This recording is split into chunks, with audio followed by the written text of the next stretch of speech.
Hi, I'm Dana.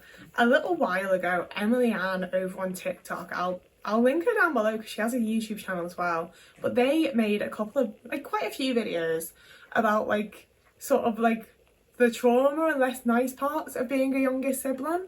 And I really, really appreciated it because my brothers are 8 and 9 years older than me. I also haven't spoken to them in 2 or 3 years and don't intend to again. But I feel like there's always been a societal thing of the youngest sibling's always so spoilt, the youngest sibling always gets whatever they want, the youngest sibling's so lucky. And I've always felt quite a lot of resentment towards that kind of thing because I definitely don't feel lucky as the youngest sibling. And I do wonder if that's because the age gap's so big and it didn't really feel like I had siblings, you know? And that was the kind of thing that Emily Ann was talking about and going into. And it just really prompted me to want to talk about it from my experience because as much as I very much related to what she was saying, I also have a different experience and want to talk about it. And you guys can then relate to my stuff and also go and find her stuff. And it'll be a fun time. I feel a lot of the time I'm out here I'm trying to start a discussion about this thing I haven't seen spoken about, and when someone else has already talked about it I'm am I plagiarising them? Is there any point to me doing this? But I have my own opinions and thoughts on the whole thing and I want to go into them, you know, so we're doing it. So growing up I spent an ungodly amount of time on my own. I really, really struggled to make friends. My brothers didn't want anything to fucking do with me because they were 8 and 9 years older than me. My mum was usually out at work. She didn't usually work she was out, she was at work. Whereas my dad was usually working from home and he was just shut in his office and I didn't fucking see him. And I don't think I would have said it at the time purely because it was so normalised and I didn't know any better. But it feels a lot like my parents had enough of being parents, you know? They'd already been... By the time I have memories, my brothers were already 16, 17, you know, my parents were very much getting ready to be done with being parents. And I was there I need parenting more than ever.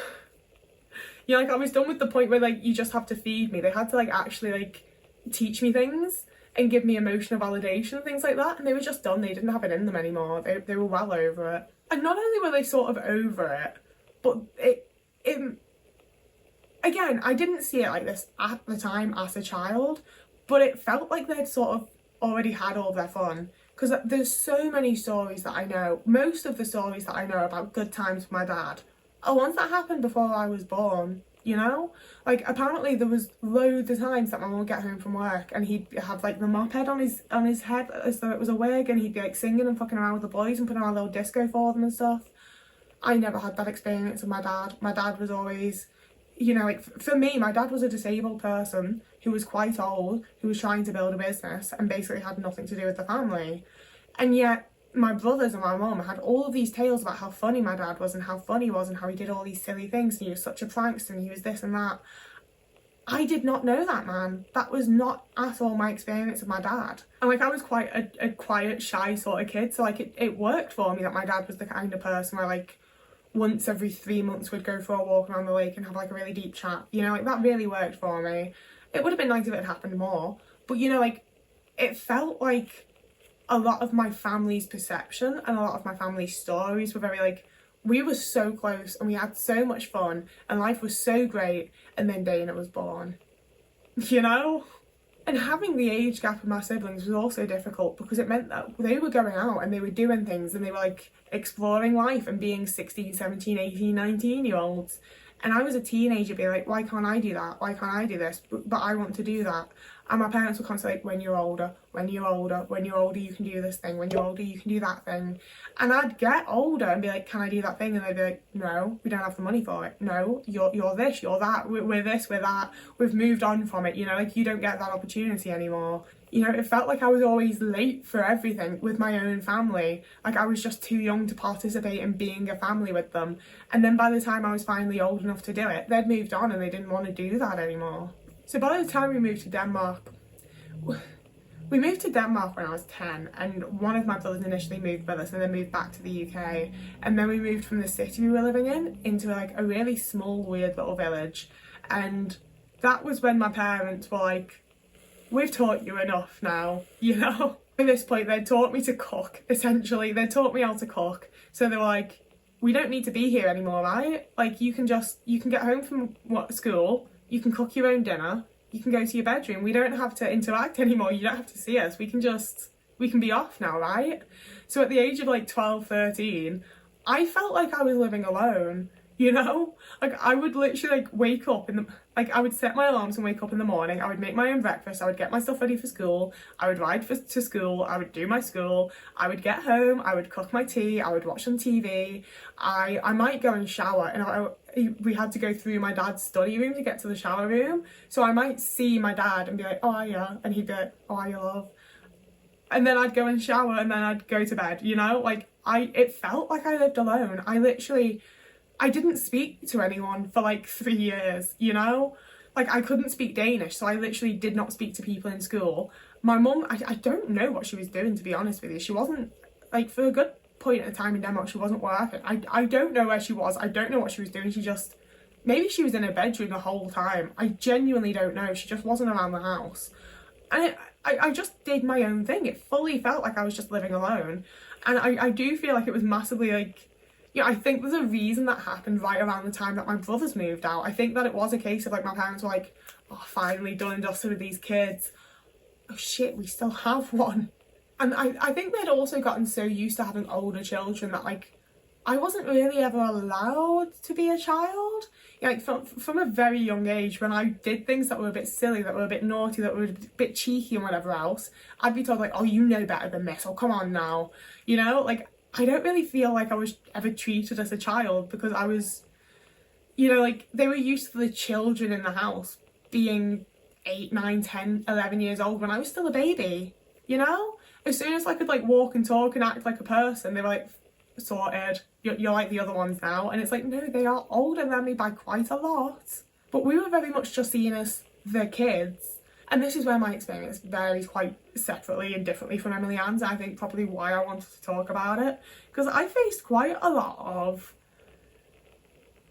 see, like the only thing I can think to call it is physical abuse from my brothers, but it feels so dramatic and over the top to call it physical abuse.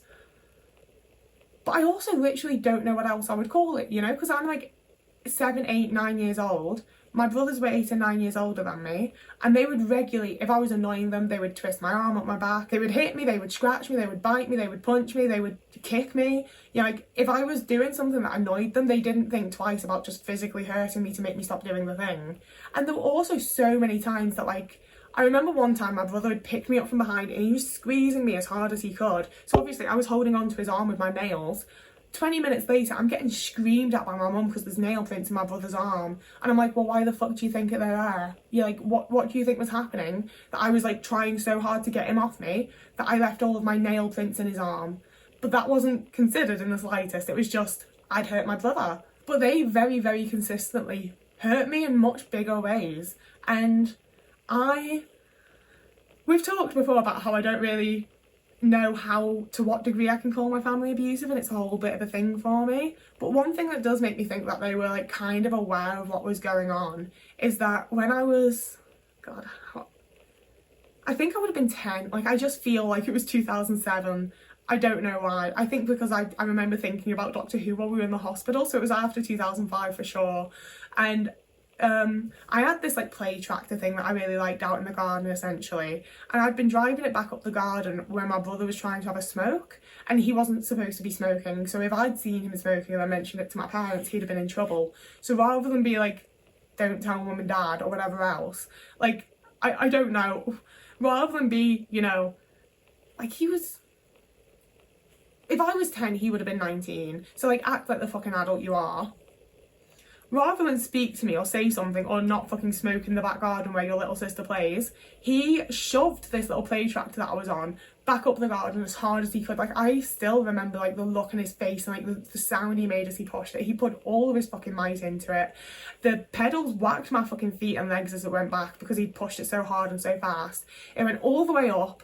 We had like a step at the back of the garden. It hit that. I went flying off backwards and landed directly on the wheel of a bike.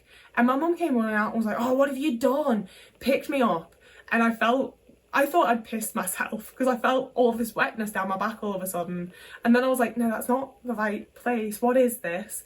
And then my mum started shouting for my dad and she's like, there's fucking blood everywhere.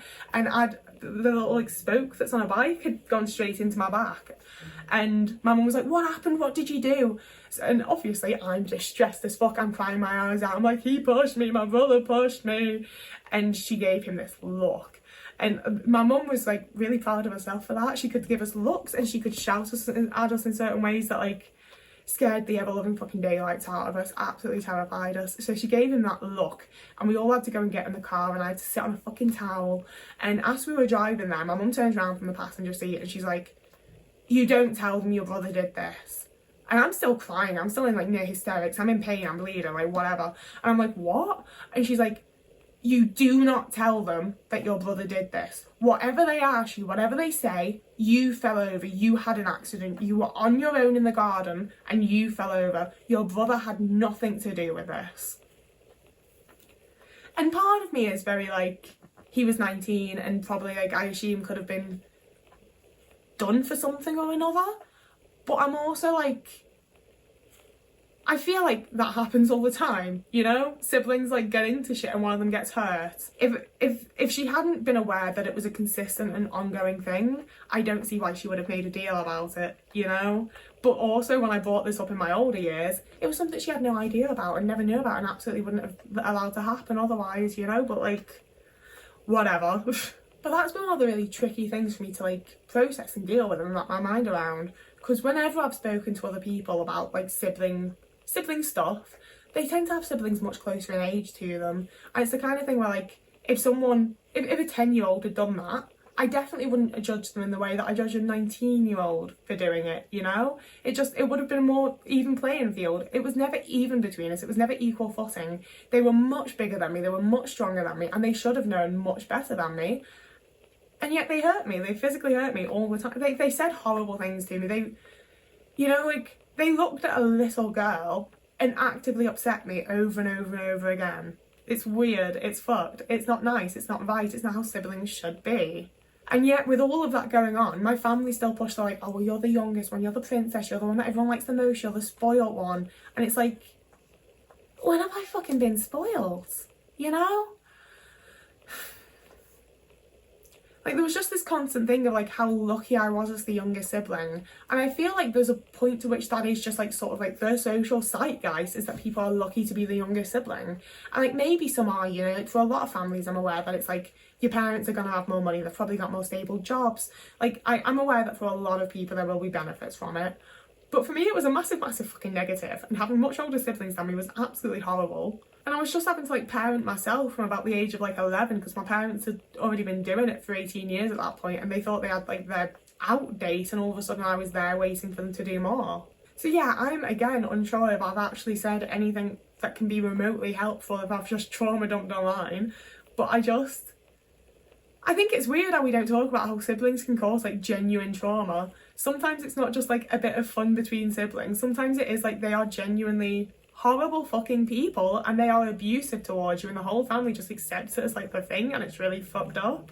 And I wanted to talk about it, so I have. That's the end of the video. Thank you for being here. I forget to say sometimes because I just sort of expect people to comment at this point. Sorry, but I would love, I mean, I wouldn't love, but like I would probably feel quite validated and understood if other people can comment any sort of like similar things that they've had, any similar experiences. I know that no one's gonna have like the exact same thing because family dynamics are just all very different and there's a lot of nuance and everything, but I would love to hear like other people's thoughts and opinions on this type of thing. So if you fancy leaving a comment, please do.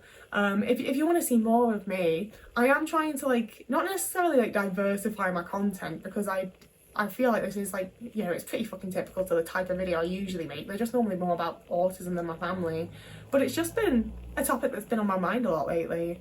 And the point of this channel is sort of that it's just like whatever's going on for me. So deal with it, this is what you're getting.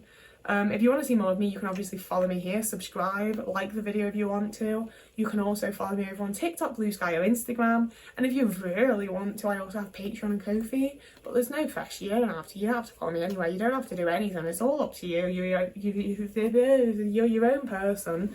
And I'm going now, so whoever you are, wherever you are, if you have a lovely morning, evening, day, afternoon, week, month, year. I'm not sure you got to see Otis in this video, so you get to see him now. He really enjoyed that, he really liked it. Goodbye!